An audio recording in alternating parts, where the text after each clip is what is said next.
બીજો પોઈન્ટ છે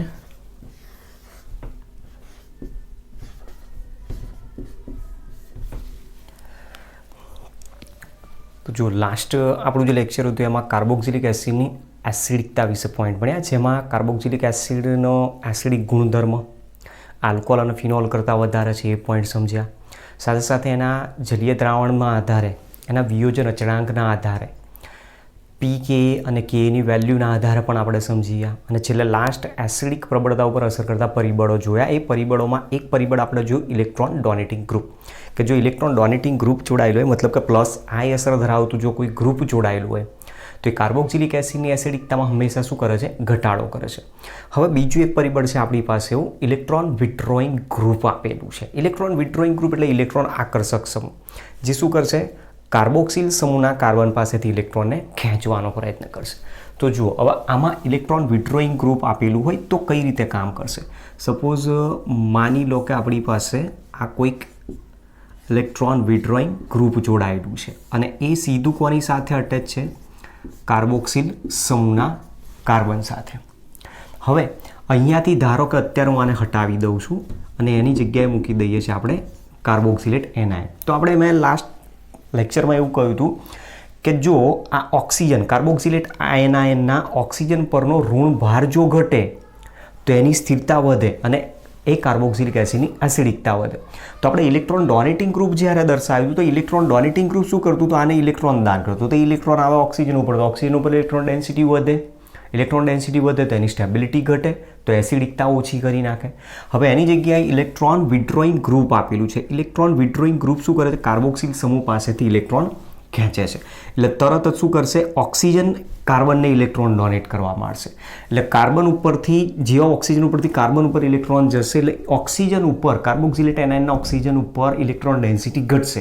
electron density ઘટશે તો એની સ્ટેબિલિટી વધશે અને જો એની સ્ટેબિલિટી વધે તો કાર્બોક્સિલિક એસિડની એસિડિકતા વધે. જેના ઉપરથી આપણે કહી શકીએ કે જો ઇલેક્ટ્રોન વિથડ્રોઈંગ ગ્રુપ જોડાયેલું હોય, કે જે ઇલેક્ટ્રોન વિથડ્રોઈંગ ગ્રુપ માઇનસ આઈ અસર દર્શાવતો હોય, મતલબ ઇલેક્ટ્રોન વિથડ્રોઈંગ ગ્રુપ માઇનસ આઈ ઇફેક્ટ જો જોડાયેલી હોય તો એના કારણે કાર્બોક્સિલિક એસિડની એસિડિકતામાં શું થાય છે? વધારો થાય છે. તો આપણે આ પોઈન્ટ યાદ રાખવાનો છે. ક્લિયર? હવે એમાં પણ જુઓ, અમુક ક્રિયાશીલ સમૂહ છે, પોઈન્ટ વાઇઝ આપણે સમજતા જઈએ, જેવા કે CF3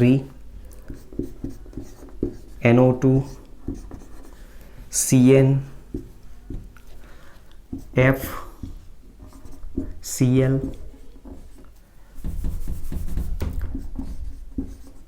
BR I અને ફિનાઇલ ગ્રુપ. આવા અલગ અલગ ક્રિયાશીલ સમૂહ બતાવ્યા છે કે જે દરેક માઇનસ આઈ ઇફેક્ટ દર્શાવે. એમાં CF3ની માઇનસ આઈ ઇફેક્ટ સૌથી વધારે, ત્યાર પછી NO2, ત્યાર પછી CN, ત્યાર પછી FCl BR અને I ને સૌથી છેલ્લે આવે છે ફિનાઇલ ગ્રુપ. આ એની માઇનસ આઈ અસરનો ક્રમ બતાવ્યો છે. બરોબર, આમ જાય છે એમ માઇનસ આઈ અસર શું થાય છે? એની ઘટતી જાય છે.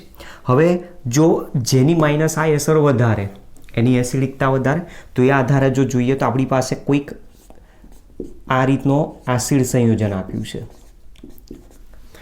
ટ્રાયફ્લોરો એસિડિક એસિડ આપ્યો.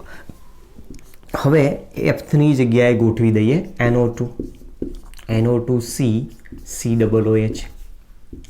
એના કરતાં ઓછી એસિડિકતા CN સાયનાઇડ અહીંયા ગોઠવી દઈએ. બરોબર, અહીંયા NO2 ગોઠવ્યો છે, મતલબ CH આવશે, CH COOH. CN CH2 COOH. પછી એ જ પ્રમાણે ફ્લોરિન ક્લોરિન જોડાશે તો fluoro acetic acid COOH is greater then chloro acetic acid CH2 COOH is greater than bromoacetic acid is greater than iodoacetic acid is greater than benzoic acid જેને કહી શકીએ. તો આ કાર્બોક્સિલિક એસિડની એસિડિક પ્રબળતાનો ક્રમ મળ્યો આપણને. હવે અહીંયા દર્શાવ્યું જે મુજબ કે જો માઇનસ આઈ ઇફેક્ટ હોય તો એસિડિકતા વધારે, તો જો માઇનસ આઈ ઇફેક્ટ ધરાવતો ક્રિયાશીલ સમૂહ વધતો જાય, ધ્યાન રાખજો, માઇનસ આઈ ઇફેક્ટ ધરાવતો ક્રિયાશીલ સમૂહની સંખ્યામાં જો વધારો થાય તેની એસિડિકતા પણ વધતી હોય.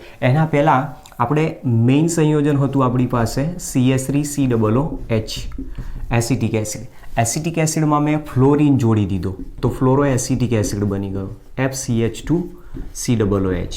એ જ રીતે Cl CH2COOH, એ જ રીતે BrCH2COOH અને ICH2COOH. આ રીતના અલગ અલગ એસિડ બની ગયા. એમાં અહીંયા ઇલેક્ટ્રોન ડોનેટિંગ ગ્રુપ છે, જ્યારે અહીંયા ઇલેક્ટ્રોન વિડ્રોઈંગ ગ્રુપ જોડાયેલા છે. એ ઇલેક્ટ્રોન વિડ્રોઈંગ ગ્રુપની માઇનસ આઈ ઇફેક્ટ આપણને ખબર છે, FCl Br અને I તરફ જાવ એટલે ઘટતી જાય. તો મતલબ આની એસિડિકતા સૌથી વધારે, આની એના પછી, આની એના પછી, આની એના પછી અને આની સૌથી ઓછી. તો માની લો કે આને હું ABC ક્રમ આપી દઉં, ABC D અને અહીંયા E. તો આપણી પાસે જે ક્રમ આવશે એસિડિકતાનો B is greater then C is greater then D is greater then E is greater then A થાય. હવે ધારી લો કે આપણી પાસે સંયોજન આ રીતે આપ્યું છે, CH3CO2H અને અહીંયા CF3CO2 અથવા તો COOH, જેને આપણે ગણીએ છીએ CCl3CO2H, CBr2CO2H, સોરી Br2 નહીં, Br3CI3CO2H. આ રીતના અલગ અલગ કાર્બોક્સિલિક એસિડ આપે. એમાં મેઇન હતો એસિટિક એસિડ. એ એસિટિક એસિડની અંદર trifluoro acetic acid, trichloro acetic acid, tribromo acetic acid અને ટ્રાયઆયોડો એસિટિક એસિડ બનાવે. તો આ બધા શું છે, માઇનસ આઈ ઇફેક્ટ દર્શાવે. અને માઇનસ આઈ ઇફેક્ટ દર્શાવતા હોવાથી જેની માઇનસ આઈ ઇફેક્ટ વધારે, એની એસિડિકતા વધારે, એમાં પણ એની જો સંખ્યા વધતી જાય તો એ પણ એસિડિકતા પ્રમાણ વધારતું જાય. તો આ રીતનું જો સંયોજન હોય તો આપણી પાસે આ રીતે ક્રમ આવી શકે, CF3CO2H is greater than CCl3CO2H is greater than CBr3CO2H is greater than CI3CO2H is greater than CH3CO2H. હવે માની લો કે આપણી પાસે સંયોજન છે એસિટિક એસિડ પોતે જ. એમાં મેં અહીંયા ગોઠવી દીધો છે એક ક્લોરિન, તો ક્લોરો એસિટિક એસિડ બનાવી દીધો. બે ક્લોરિન જોડાયા તો ડાયક્લોરો એસિટિક એસિડ બન્યું. ત્રણ ક્લોરિન જોડાયા તો ટ્રાયક્લોરો એસિડિક એસિડ બનતો ગયો. તો જેમ પ્લસ આઈ અસર વધતી, માઇનસ આઈ અસર વધતી જાય એમ એની એસિડિકતા પણ વધે. તો આની અંદર તમે જુઓ, અહીંયા એક જ માઇનસ આઈ અસર છે, આમાં બેની માઇનસ આઈ અસર જોવા મળશે. બે ક્લોરિન જોડાયા છે, અહીંયા ત્રણ ક્લોરિન જોડાયા, જેની માઇનસ આઈ અસર વધતી જાય. તો એ પ્રમાણે જો જોઈએ તો એસિડિકતાનો ક્રમ આપણને આ રીતે મળશે. તો આ પણ એક આપણી પાસે મૂળ જોવા મળે. સાથે સાથે ધારી લો કે સંયોજન આ રીતે આપ્યું છે,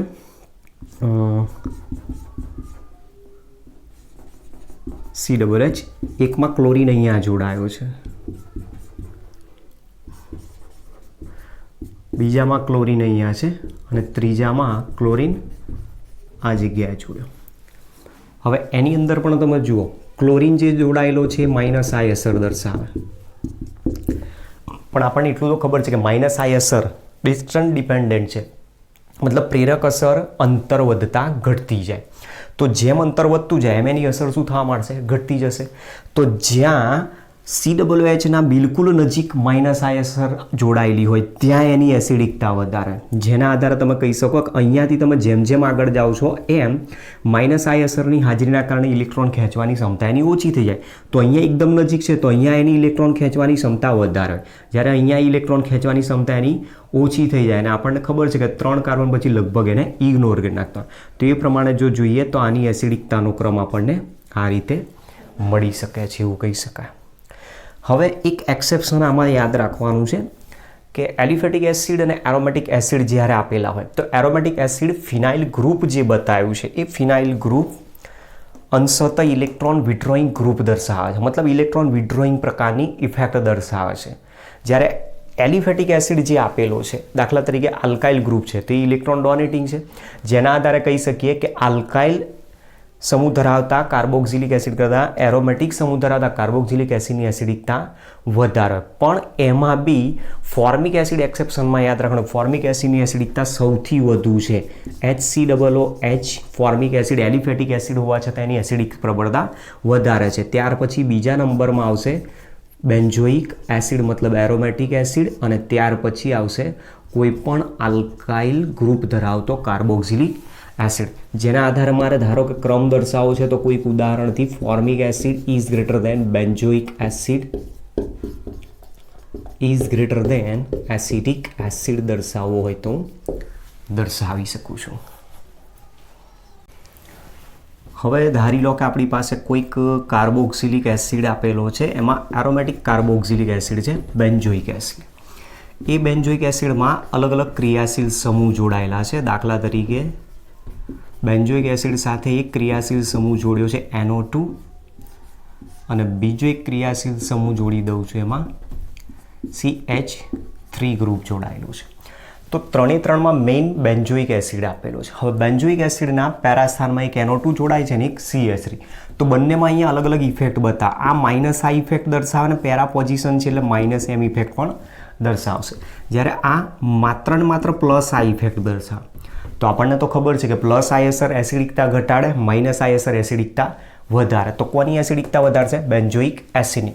હવે એ પ્રમાણે જો મારે ક્રમ દર્શાવવો હોય તો આમાં એસિડિક પ્રબળતાનો ક્રમ શું આવી શકે? બેન્ઝોઇક એસિડમાં NO2 માઇનસ આ ઇફેક્ટ દર્શાવતો જોડાય એટલે એસિડિકતામાં એની વધારો કરે છે.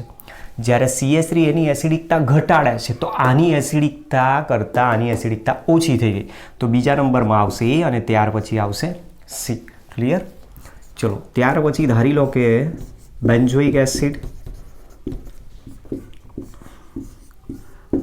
એસિડ સિવાય અહીંયા મેં જોડ્યો છે ધારો કે CH3 અને બીજો એક અહીંયા હું જોડી દઉં છું મિથોક્સી ગ્રુપ.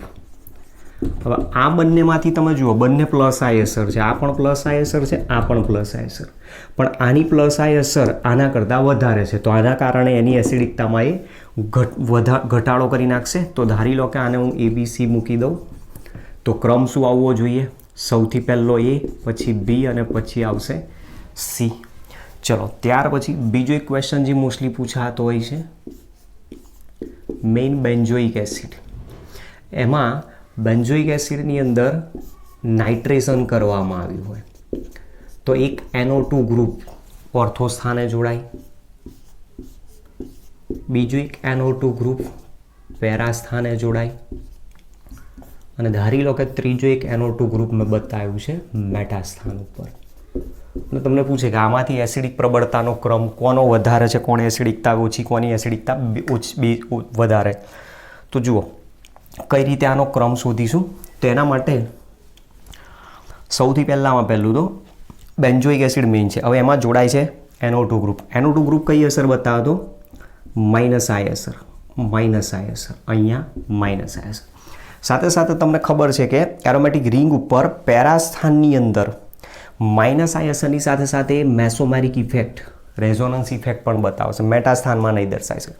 સાથે સાથે અહીંયા NO2 અને COOH વચ્ચે એક આંતઃઆણ્વીય હાઇડ્રોજન બંધ બને. આંતઃઆણ્વીય હાઇડ્રોજન બંધ બને એટલે અહીંયા ઓર્થો ઇફેક્ટ ઉદ્ભવે છે એવું કહી શકાય.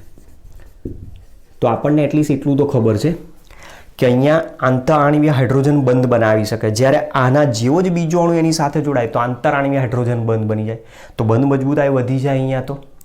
તો અહીંયા આંતરઆણ્વીય હાઇડ્રોજન બંધ બનતો હોવાના કારણે એ હાઇડ્રોજન એકદમ ઇઝીલી એ રિમૂવ કરી નાખે અને ઓર્થો ઇફેક્ટના કારણે આની એસિડિકતા સૌથી વધારે છે એવું તમે કહી શકો. તો એ પ્રમાણે જો આપણે ક્રમ દર્શાવવા જઈએ તો સૌથી પહેલી એસિડિકતા આની આવે. સાથે સાથે તમે જુઓ કે બીજા નંબરમાં અહીંયા NO2 ગ્રુપ પેરા સ્થાન ઉપર માઇનસ આઈ અસર અને માઇનસ એમ અસર, જ્યારે અહીંયા મેટા સ્થાનમાં માત્ર માઇનસ આઈ અસર એટલી. તો અહીંયા બંને અસર એક સાથે કામ કરશે તો આના કાર્બોક્સિલેટ આયનની સ્ટેબિલિટી એકદમ વધારી નાખશે અને એટલા માટે બીજા નંબરમાં એસિડિકતા આની આવે, ત્યાર પછી મેટા પોઝિશનની આવે. તો આપણી પાસે જે ક્રમ છે એ ક્રમ આ રીતે આવશે. ઓર્થો સૌથી પહેલાં આવશે, પેરા બીજા નંબરમાં આવશે, પછી મેટા આવશે ને અહીંયા સૌથી છેલ્લે મૂકવું હોય તો તમે મેઇન જે બેન્ઝોઇક એસિડ છે એ બેન્ઝોઇક એસિડ મૂકી શકો છો. બરાબર? તો આ પ્રમાણે કાર્બોક્સિલિક એસિડની એસિડિકતાનો ક્રમ ધ્યાન રાખવાનો. એમાં કાર્બોક્સિલિક એસિડ આપેલો હોય અને ઓર્થો ગ્રુપ આપેલું હોય, ઓર્થો સ્થાન ઉપર કોઈ પણ ગ્રુપ આપેલો હોય તો ત્યાં ઓર્થો ઇફેક્ટ, અવકાશી અથડામણના કારણે એનો હાઇડ્રોજનની પ્રબળતાથી દૂર કરી શકે છે. એટલા માટે એની એસિડિકતા વધારે છે. હવે પ્રશ્નો બધા અહીંયાથી અલગ અલગ પ્રકારના પૂછાતા હોય છે. આપણે જે પોઈન્ટ ભણી ગયા એને ધ્યાન રાખજો કે જેમાં KAની વેલ્યુ વધતી જાય એમ pKaની વેલ્યુ ઘટતી જાય અને એમ એની એસિડિકતા વધતી જાય. આ પોઈન્ટ ધ્યાન રાખવાનો છે આપણે મેઇન. આના પરથી પ્રશ્ન પૂછે છે, અલગ અલગ પ્રકારના કાર્બોક્સિલિક એસિડ તમને આપી દે અને કે અમને pKa અથવા Kaના મૂલ્યના આધારે ચડતા ઉતરતા ક્રમમાં ગોઠવો. સપોઝ માની લો કે તમને આ 3 જ આપ્યા છે. આ 3 આપ્યા હોય ને એમાંથી તમને પૂછે કે આના pKaની વેલ્યુના આધારે ગોઠવો, આના pKaના ક્રમમાં ગોઠવો અથવા Kaની વેલ્યુના આધારે ગોઠવો. તો જેની એસિડિકતા વધારે એનો Ka વધારે અથવા pKa ઓછો છે એવું કહી શકીએ. તો માની લો કે આના Kaની વેલ્યુના આધારે ક્રમ ગોઠવો હોય તો Kaની વેલ્યુના આધારે આપણી પાસે ક્રમ શું આવી શકે? તો Ka સૌથી વધારે કોનો? જેની એસિડિકતા વધારે છે એનો. તો પહેલો આવશે B, ત્યાર પછી આવે A અને ત્યાર પછી આવશે C. અને જો pKaની વેલ્યુના આધારે કે તો જેનો Ka વધારે એનો pKa ઓછો થઈ જશે તો ક્રમ અહીંયા ચેન્જ થઈ જશે. B is less than A is less than C order આવી જશે. તો આ પ્રમાણે પણ આપણી પાસે અલગ અલગ ક્વેશ્ચન આના પરથી બની શકતા હોય. તો આ રીતની થિયરી જે પોઈન્ટ આપણને આપેલો છે, કાર્બોક્સિલિક એસિડની એસિડિક પ્રબળતા ઉપર અસર કરતા પરિબળમાં પ્લસ આઈ અસર હોય તો એસિડિકતા ઘટાડે છે અને માઇનસ આઈ અસર જો દર્શાવેલી હોય તો હંમેશા એસિડિકતા વધારવાનો કામ કરતું હોય છે. ત્યાર પછી નેક્સ્ટ કાર્બોક્સિલિક એસિડના રાસાયણિક ગુણધર્મ. હવે જ્યારે COH ગ્રુપ આપેલું છે તો COH ગ્રુપ અલગ અલગ પ્રકારની રાસાયણિક પ્રક્રિયાઓ આપી શકે. એક સૌથી પહેલાં તો આપણી પાસે જે કાર્બોક્સિલ ગ્રુપ છે આ રીતે દર્શાવીએ છે. એમાં જે બંધ આપ્યા છે અલગ અલગ પ્રકારના બંધ છે. એમાં એક બંધ ઓક્સિજન અને હાઇડ્રોજન વચ્ચે, તો આ બંધનું વિભાજન થઈને પણ પ્રક્રિયાઓ મળી શકે. બીજા નંબરમાં કાર્બન અને ઓક્સિજન વચ્ચેના બંધનું વિભાજન થઈને પણ રાસાયણિક પ્રક્રિયાઓ મળી શકે. અને સાથે સાથે ત્રીજી પ્રક્રિયા જેમાં કાર્બોક્સિલ ગ્રુપ પોતે જ પ્રક્રિયા કરશે, મતલબ કાર્બોક્સિલ સમૂહ પર પ્રક્રિયા થતી હોય. એવી અલગ અલગ રિએક્શનમાં સૌથી પહેલો પોઈન્ટ આપણને આપ્યો છે OH બંધ વિભાજન દર્શાવતી પ્રક્રિયાઓ.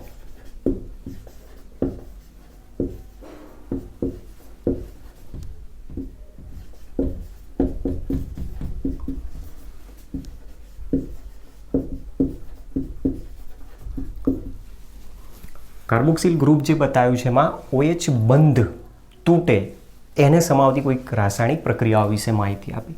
એમાં જુઓ અલગ અલગ 3 પોઈન્ટ આપ્યા છે. સૌથી પહેલો છે સક્રિય ધાતુ સાથેની પ્રક્રિયા.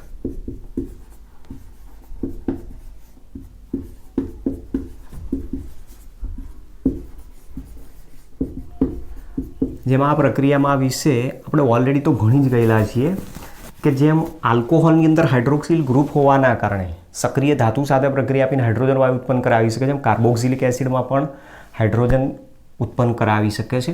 તો કાર્બોક્સિલ ગ્રુપ છે RCOOH અને એની જો સક્રિય ધાતુ સોડિયમ સાથે ધારો કે પ્રક્રિયા કરી નાખવામાં આવે તો અહીંયાથી બંધ વિભાજન કરશે. બંધ વિભાજન થશે એટલે એમાંથી H+ આયન ઉત્પન્ન કરશે. આ સોડિયમ આયન છે, ઇલેક્ટ્રોન મુક્ત કરશે, Na+ આયન ઉત્પન્ન કરાવશે અને Na+ આયન અહીંયા જોડાય એટલે એમાંથી ધાતુનો સોડિયમ ક્ષાર ઉત્પન્ન કરાવશે.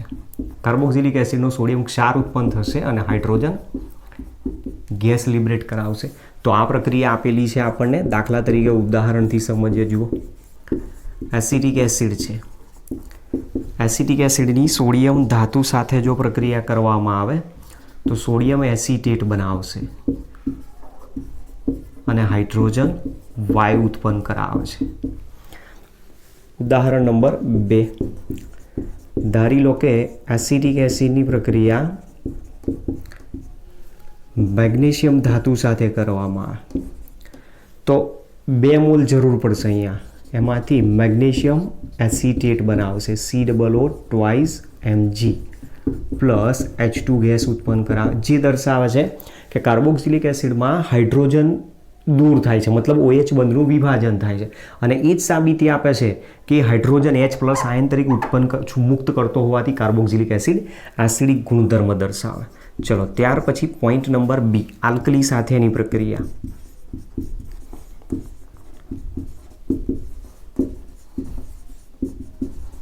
આલ્કલી એટલે બેઝ લેવાનો છે. બેઝ તરીકે દાખલા તરીકે CH3COOH કાર્બોક્સિલિક એસિડ એસિટિક એસિડની પ્રક્રિયા NaOH સાથે કરવામાં આવે તો આ પ્રબળ બેઝ છે અને આ નિર્બળ એસિડ છે. એસિડ અને બેઝ વચ્ચેની જ્યારે પ્રક્રિયા થાય તો એમાંથી પાણી અને ક્ષાર ઉત્પન્ન થાય. તો અહીંયાથી શું કરશે આ OH બંધ વિભાજન, તો અહીંયાથી બંધ તૂટશે, અહીંયાથી OH માઇનસ એને પ્લસ આયન છૂટા પડશે અને સંયોજન બનાવશે CH3CO ONA પ્લસ H2O છૂટો પડે તો સોડિયમ એસિટેટ અને H2O બનાવે છે. અથવા તો પછી કાર્બોક્સિલિક એસિડની પ્રક્રિયા પોટેશિયમ હાઇડ્રોક્સાઇડ સાથે કરાવો તો પોટેશિયમ એસિટેટ CH3COO કે પ્લસ H2O ઉત્પન્ન કરાવે છે, જે દર્શાવે છે કે પ્રબળ બેઝ સાથેની પ્રક્રિયા દ્વારા ક્ષાર અને પાણી ઉત્પન્ન કરાવે છે, એટલા માટે એસિડિક ગુણધર્મ દર્શાવે છે. અને ત્રીજી પ્રક્રિયા આપી છે એની કાર્બોનેટ અને બાયકાર્બોનેટ સાથેની પ્રક્રિયા.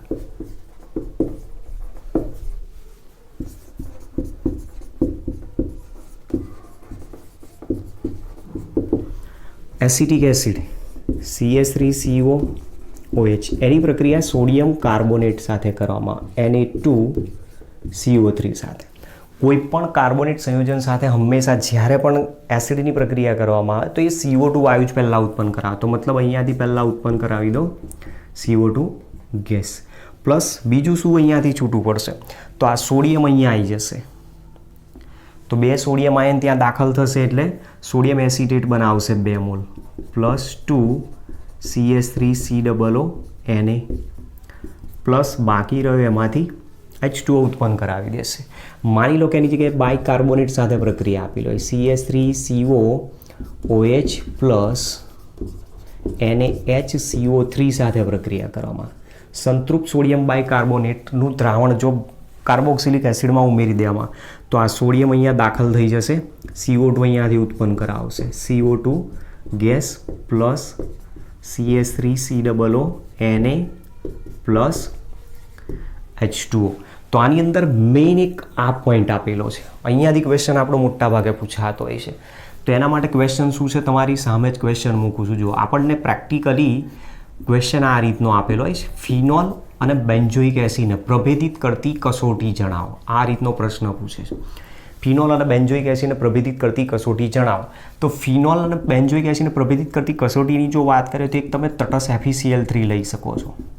પ્રેક્ટિકલી છે આ વસ્તુ. તટસ્થ FeCl3નો ઉપયોગ કરો તો તટસ્થ FeCl3 સાથે ફિનોલ લાલ જાંબલી રંગનું દ્રાવણ બનાવે છે, જ્યારે બેન્ઝોઇક એસિડ બફ રંગના PPTS પ્રેસિપિટેટ્સ આપશે. એટલે એ બંનેને પ્રભેદિત કરતી કસોટી કહી શકાય. અને બીજી છે સેચ્યુરેટેડ સોડિયમ બાયકાર્બોનેટનું જલીય દ્રાવણ, જે રિએક્શન અહીંયા આપેલી છે.